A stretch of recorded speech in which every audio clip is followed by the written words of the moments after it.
Bonsoir, ravi de vous retrouver, chers téléspectateurs, pour ce rendez-vous du journal en langue française. À la une de cette édition du mercredi 29 septembre 2021, visite du chef de cabinet du maire de la ville de Bujumbura dans différents marchés de la capitale économique. Son constat est que les voies d'accès des camions extincteurs en cas d'incendie ne sont pas aérées, une situation qui doit rapidement être résolue selon lui. C'est aujourd'hui que s'est tenu l'atelier de validation du code de déontologie des prestataires de soins de santé du Burundi. Le syndicat du personnel soignant SINAPA dénonce par ailleurs le fait de ne pas avoir été concerté dans son élaboration. Les détails dans un instant.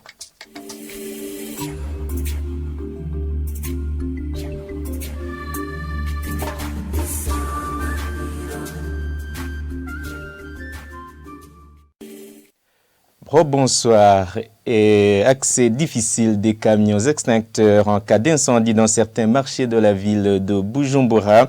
Le constat a été fait ce mercredi par le chef de cabinet du maire de la ville de Bujumbura après une descente de démonstration effectuée dans différents marchés. Ambassadeur Valégué Jean Bosco appelle les responsables et les commerçants à dégager les voies pour le passage des fourgons d'incendie. Reportage de Jean de Dieu, Irakote. Cette descente a eu lieu d'abord au marché de Buyenzi d'Iruvumera. À l'entrée, difficile accès du camion extincteur en cas d'incendie.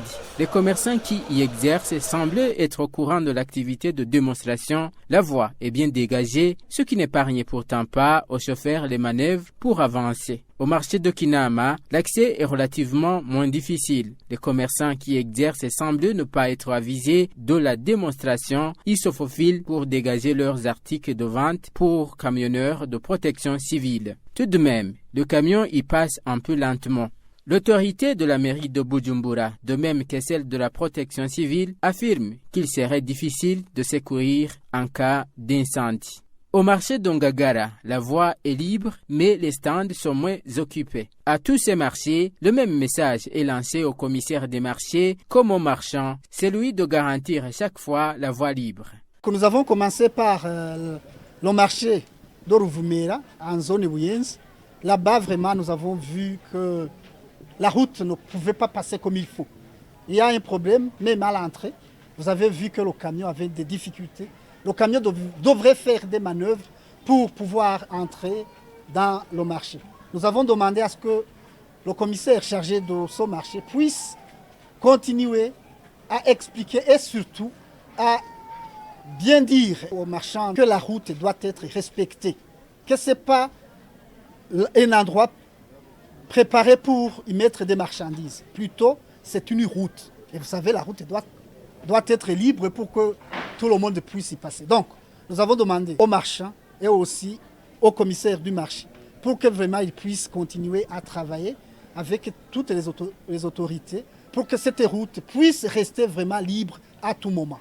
Lors de cette visite, le chef du cabinet a rappelé que la date du 30 septembre reste de rigueur pour le transfert des commerçants exerçant en dehors du marché de Kotebu au marché d'Ongagara.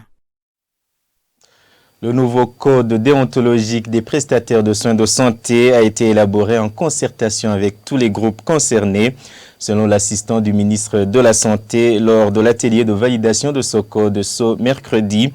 Par contre, le syndicat du personnel soignant SINAPA, par le biais de son vice-président, dit ne pas avoir été concerté avant l'adoption de ce texte. Les détails avec Arthur Kavaouch.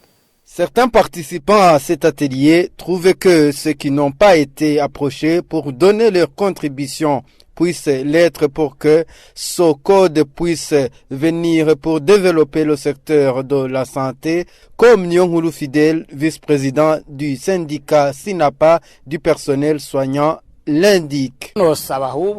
Je demanderais plutôt aux concepteurs des lois, au ministère de la Santé, s'il y aurait ceux qui n'avaient pas été impliqués pour mettre en place cette loi, alors que c'est eux qui devraient l'appliquer. C'est le bon moment de les appeler dans un dialogue autour de cette loi. Et puis, quand cette loi sera sous analyse, cela signifie qu'elle va développer le secteur de la santé.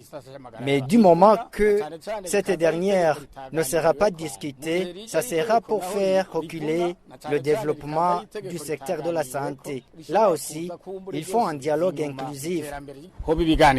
Dr Onesphore Nzigirabadia, assistant du ministre de la Santé, indique que tous ceux qui sont concernés ont été approchés. L'équipe qui a élaboré le document, il y avait les représentants des prestataires, il y avait les représentants des syndicats, il y avait les représentants de la société civile, des associations de la société civile. Et donc, tout le monde était représenté.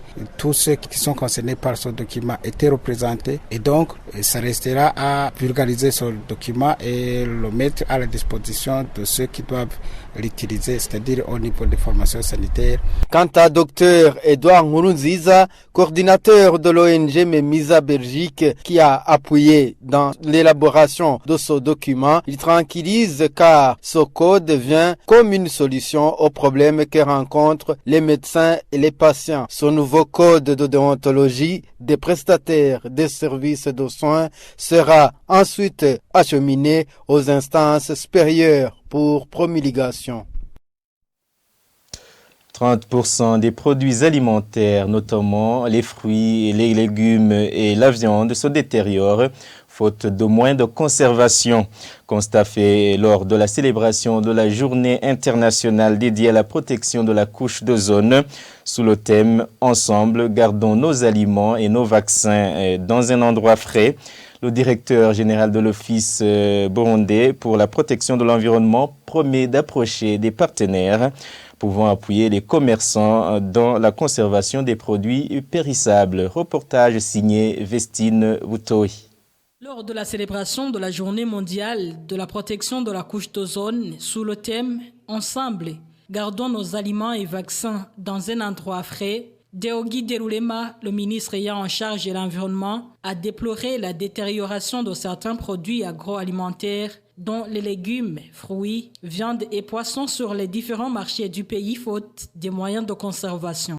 Du fait qu'on ne dispose pas encore de moyens suffisants de conservation des aliments, produits surtout c'est de courte durée de vie, il a été constaté que les aliments finissent à se détériorer quand ils ne sont pas achetés à temps et sur place dans les différents marchés.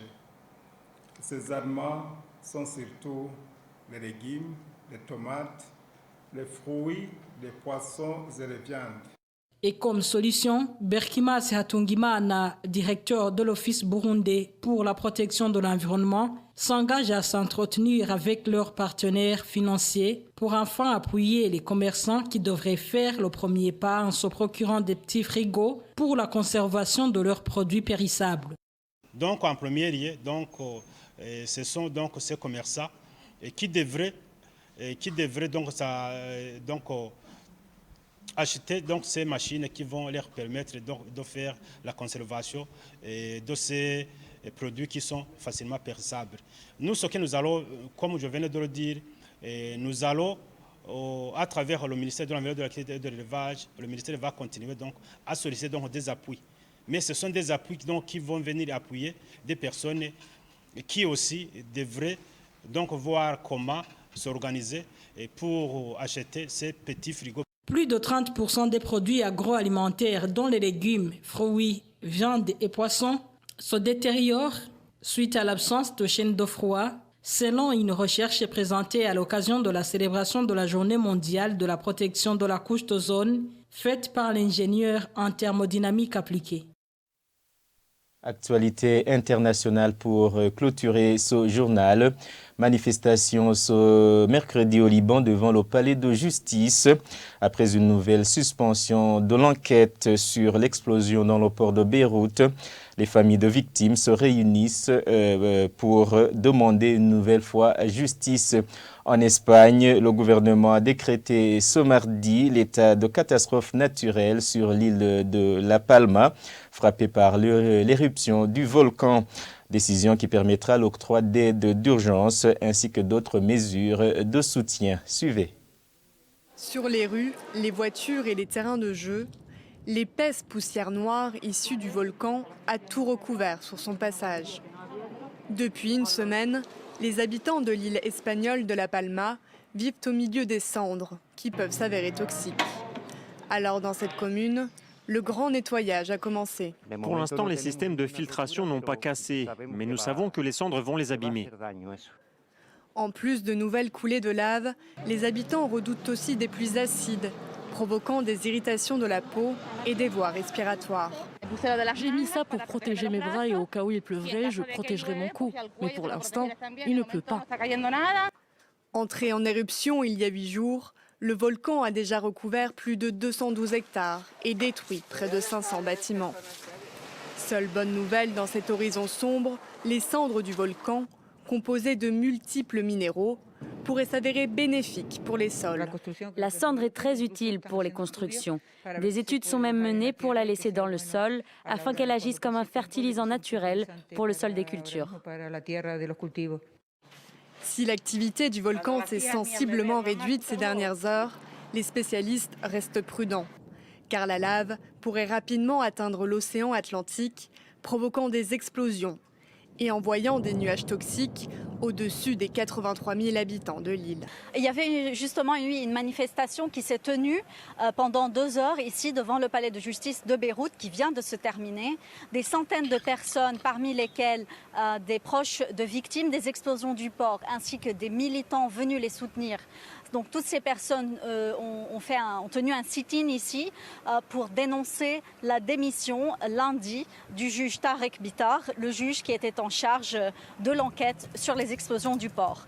Le juge Bitar a été démis de ses fonctions temporairement pour l'instant, mais rien ne laisse présager, il n'y a pas vraiment un climat d'optimisme parce qu'il y a eu un juge avant lui qui a également été démis de ses fonctions dès qu'il a commencé à vouloir interroger certains responsables politiques ou sécuritaires. La manifestation d'aujourd'hui donc a rassemblé des familles de victimes en colère, des familles venues avec les photos de leurs proches qu'ils ont placardées sur des voitures, qu'ils tenaient dans les mains. Ces familles des victimes qui appellent à lever les immunités dont bénéficient certains responsables politiques qui sont toujours en exercice afin de pouvoir traduire ces personnes en justice. Mais il semblerait que les ingérences politiques dans ce dossier sont absolument très fortes, elles sont en tout cas très flagrantes, puisque le juge a été démis de ses fonctions après la plainte d'un ancien ministre qu'il comptait interroger. On ne compte plus les intimidations auxquelles le juge a fait face.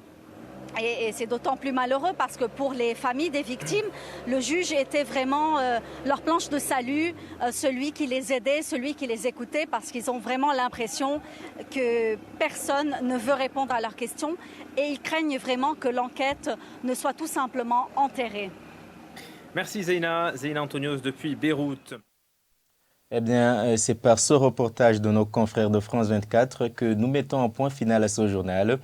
Merci à toute l'équipe de la télévision Isangano pour sa contribution à la réussite de ce journal. Bonne suite des programmes, bonne suite de nos programmes.